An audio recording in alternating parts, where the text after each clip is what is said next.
মা, আমাকে কিছু টাকা দাও তো, আমি পুজো শপিং করতে যাবো। কত টাকা? ওই বেশি না, 20,000 মতো। তুই কি পাগল? 20,000 টাকা কোথায় পাবো আমি? এখনো ঠাকুর তৈরিও হয়নি, বায়নাও হয়নি, আমি কোথা থেকে দেবো তোকে টাকা? অত কথা আমি শুনতে চাই না। আমার সব বন্ধুরা শপিং করতে যাচ্ছে, আমিও যাবো। আমার 20,000 টাকা চাই। দেখ বাবা, আমরা এত বড় লোক নই, এত আমাদের সাজে না। ঠিক আছে, তুই শপিং করতে যাবি তো দাঁড়া, আমার কাছে এই টাকাটা ছিল, তুই এটা নিয়ে যা, কিছু কেন, কটা দিন পরে আমি তোকে আবার কিছু টাকা দেবো। কি হবে এটা দিয়ে? 1000 টাকায় কি হয়? আমার সব বন্ধুরা কত কত টাকা নিয়ে আসবে, দামি দামি জামা প্যান্ট কিনবে, আমি ওদের সামনে 1000 টাকা নিয়ে যাবো? কি করে বলছিস এগুলো? তুই তো ভালো করে জানিস তোর বাবা আজ 5-6 বছর ধরে পুরো বিছানায়, সব কাজ আমাকে করতে হয়, ওর ওষুধ, সংসারে খরচা, তোর কলেজের টাকা, আমি তো পারছি না এইভাবে আর। দেখো, তুমি কোথা থেকে জোগাড় করবে কি করবে আমি অত শুনতে চাই না। আমি বিকালে আসবো, বিকালের ভিতর যেন আমি টাকাটা পেয়ে যাই। আর তুমি আমায় একটা কথা বলো তো, তুমি যখন আমার খরচা চালাতেই পারবে না, কেন জন্ম দিয়েছিলে আমায়? তুমি আমায় কেন কলেজে ভর্তি করেছো? তোমার থেকে তো আমার বন্ধুর মায়েরা ভালো, ওরা যা চায় আমার বন্ধুর মায়েরা ওদের তাই দিয়ে দেয়। দামি দামি গাড়ি, দামি দামি ড্রেস, সব কিছু পেয়ে যায় ওরা। দেখো, আমি জানি না কোথা থেকে তুমি টাকা জোগাড় করবে। আমি বিকালবেলায় আসবো, বিকালের ভিতর যেন আমি টাকা পেয়ে যাই। আমি চললাম। মা গো, আমি তো আর পারছি না মা, এইভাবে আমি আর সংসার চালাতে পারছি না।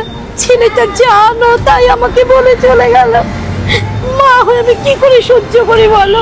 আমিও তো চাই ছেলেটার মুখে যাতে হাসি ফোটে, কিন্তু আমি আর পেরে উঠছি না একা একা। তুমি আমাকে একটা পথ দেখাও মা গো।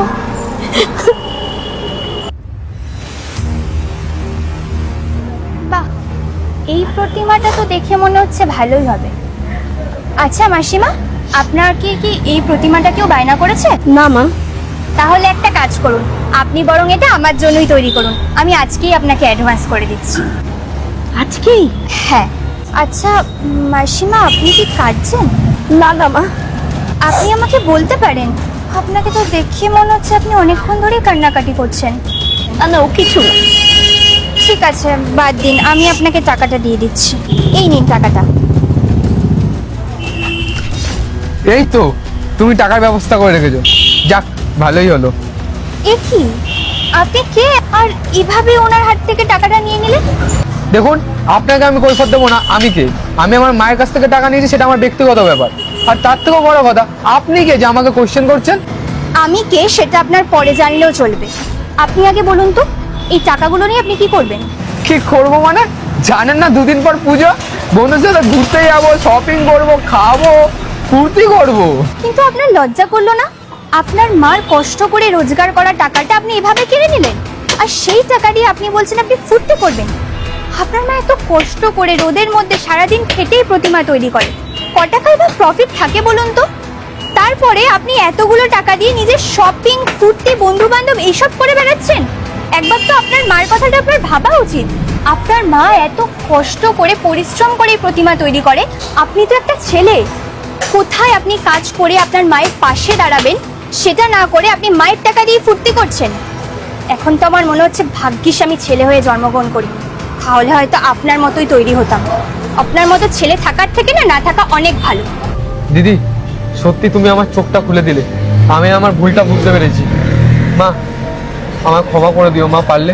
আসলে না, আমি ভুলে গেছিলাম যে আমি কোন পরিবারে বসবাস করি, কোন পরিবারের ছেলে। মা, এবার থেকে না আমি কলেজ থেকে এসে তোমার সাথে হাতে হাতে কাজ করব। মা, আমার ক্ষমা করে দিও মা, পারলে। ঠিক আছে বাবা, তুই যে নিজের ভুলটা বুঝতে পেরেছিস এটাই আমার জন্য অনেক। তোকে আমার সাথে কাজ করতে হবে না, তুই শুধু পড়াশোনাটা ভালো করে কর। আমি এত কষ্ট করছি, শুধু তুই জীবনে অনেক বড় হ, আমার আর কিছু দরকার নেই বাবা, তুই ভালো থাক, তাহলেই আমি ভালো থাকি। এই নাও মা, এই টাকাটাও আমার আর চাই না, এটা তুমি তোমার কাছেই রাখো। তুমি আমাকে যত টাকা দেবে আমি তত টাকা দিয়েই পুজো কাটিয়ে নেবো। তাহলে তো আপনাদের মধ্যেখানে সবকিছু ঠিকঠাকই হয়ে গেল। যাই হোক, আমার প্রতিমাটা ঠিকঠাক বানাবেন তো? হ্যাঁ মা, তোমার প্রতিমা আমি খুব সুন্দর করে দেবো। আর তাছাড়া তুমি আজকে আমার যা উপকার করলে মা গো, আমার ছেলেটাকে তুমি বিপদে যাওয়ার হাত থেকে ফিরিয়ে এনেছো, তোমাকে অসংখ্য ধন্যবাদ। ঠিক আছে, আমি তাহলে আসলাম, সময় মতো প্রতিমা এসে নিয়ে যাব। আচ্ছা। হ্যাঁ।